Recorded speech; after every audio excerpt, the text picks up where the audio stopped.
Доброго дня, мене звати Жалковська Ірина Михайлівна, і я завідую відділенням променевої діагностики в лікарні Святої Катерини. Сучасна техніка – це дуже важливо на сьогоднішній день, але не менш важливими – це лікарі, які на ній працюють.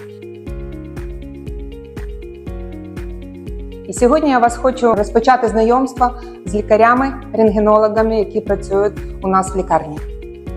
Перше, з ким я хочу вас познайомити, лікар-рентгенолог вищої категорії, стаж понад 20 років, Аніщенко Лілія Вікторівна. Основне направлення – онкологія, дослідження судин і хірургія. Лікар-рентгенолог вищої категорії Білопільський Олександр Миколаївич, стаж роботи понад 25 років. Основне направлення – онкологія, нейрорадіологія і дитяча онкологія. Завдяки злагодженій командній роботі лікарів-рентгенологів та хірургів ми своєчасно виявляємо патології та забезпечуємо найефективнішу допомогу нашим пацієнтам. Турбота перевірена часом.